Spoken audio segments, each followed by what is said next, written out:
Welcome to our latest update on the ongoing war in Ukraine from the War Insider. In today's episode, Ukrainian crews begin training on the operation of Leopard tanks. Russian strikes on civilian and residential buildings in Kherson and Kharkiv. Ukraine's retaliatory strike on the yacht club in occupied Novokakhovka, where Russian military like to relax. Difficult situation in Bakhmut. New Russian offensive expected within the next 10 days. The EU stops buying Russian oil from today. And about the secret Ukrainian battalion working in Russia. But first, about the map of the battle in Ukraine. On the fronts as of February 5, 2023. The Ukrainian Armed Forces VSU have demilitarized 3 weapon stockpiles and 2 enemy bases within 3 days. Interestingly, an oil base has also appeared in the briefing. It is most likely the oil base in Borisovka, Russia, which was mentioned in the last release. The situation on the border with Belarus remains unchanged. There are no enemy strike groups in Belarus, according to the Speaker of the Ukrainian State Border Service, Andrei Demchenko. According to the Speaker, the number of military personnel in Belarus is slightly lower than before. Currently, the Russian Federation uses Belarusian territory as a training ground for its military, after which they are transferred back to Russia. But the enemy cannot be underestimated, and we must be prepared for any situation. So strengthening is taking place along the border line and in border regions, added the border guard. The Svardov direction. The Russian Federation continues to use freshly mobilized military personnel and equipment to achieve success.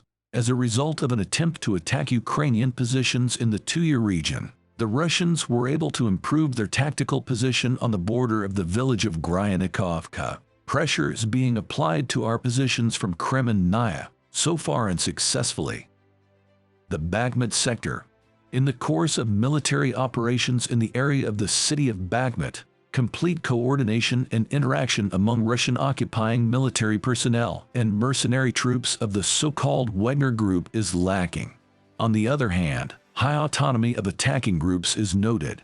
The Russian Federation is bringing up reserves to Nikolaevka for a subsequent offensive on Razdalovka and Vasukovka. The situation in Krasnohora is difficult. To the west of Blahodad, the Russians were able to advance, but the exact situation there is currently unknown. Ivanovsk holds its position. The enemy is unable to cross the road. The situation in Bakhmut is very difficult. Pressure on the city is coming from 3 sides. Over the past few days, the Ukrainian military have repelled several enemy assaults and taken control of several heights. On the video you can see how the situation on the front line changed from January 1st to February 5th. A number of military analysts claim that if the Ukrainian Armed Forces UAF fail to slow down the pace of the occupation, Bakhmut will be left by Ukrainian soldiers within 2 to 3 weeks.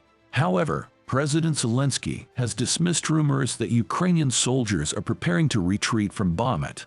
This is an important symbol of Ukrainian resilience and courage that has been holding off the Russians for about 8 months. Avdiivsky section. In Mariinka, the enemy is attacking the south of the city with the goal of reaching the circular road junction. Near Avdiivka, the enemy's assault ended unsuccessfully for them. Our guys inflicted significant defeat in the strength of the Russians. Zaporizhzhia section unchanged on the map. According to intelligence estimates, there are around 6 battalions of tactical groups under Ugeldar for Russia, which is roughly twice less than required for a large operation. However, the Russian Federation is trying to distract Ukrainian forces in Bakhmut and other directions by fighting in Ugeldar, and also when advancing at another point. The enemy inflicted 4 missile strikes on the civilian infrastructure of Kharkiv and Druzhkivka in the Donbass and carried out 56 shellings from reactive artillery system. There are casualties and injured. The Russians carried out more than 40 shellings from the reactive artillery system, including on civilian objects in Kharkiv and Kherson. Enemy shells damaged residential houses. There are casualties and injuries. In Kharkiv, the strike hit a residential house in the Kiev district. The academy of the city was also partially destroyed. The counterattacks, or surprises for the occupiers, did not stop.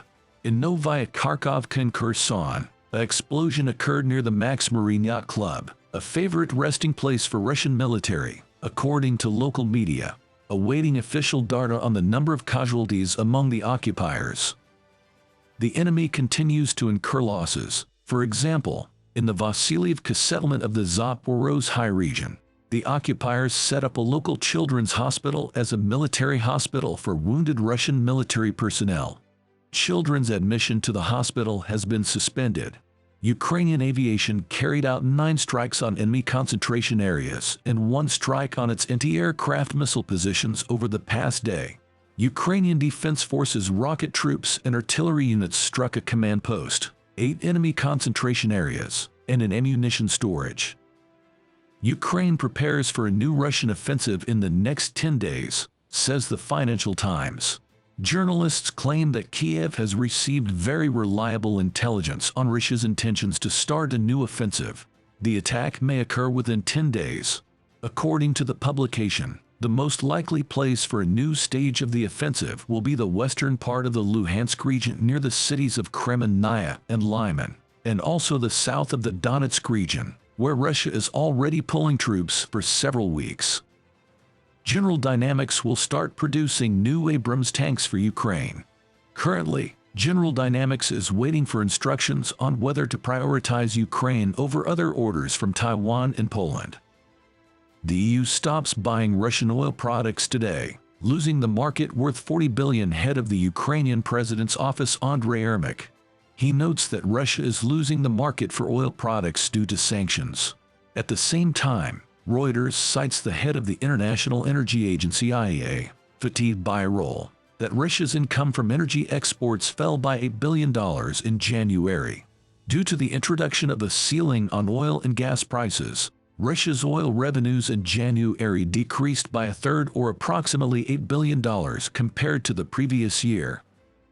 There is a secret Ukrainian battalion operating in Russia, the Guardian. Members of the Brotherhood Battalion, which officially does not exist, act in coordination with official forces and at the same time are technically independent from the Ukrainian army and security structures. Their work ranges from kidnapping high-ranking Kremlin officials to destroying key military infrastructure and shooting down enemy aircraft on Russian territory. Their latest work was explosions at ammunition warehouses in Belgorod. I appoint those whom I trust. This is how the head of the Chechen Republic, Ramzan Kadyrov, explained why he prefers to give the most important positions in the republic to his relatives. The question arose after the appointment of his 26-year-old nephew as vice premier of Chechnya. This is all the news for today. Don't forget to subscribe and hit the like button if you enjoyed the video. We'll be back with more updates and information tomorrow. Thanks for watching.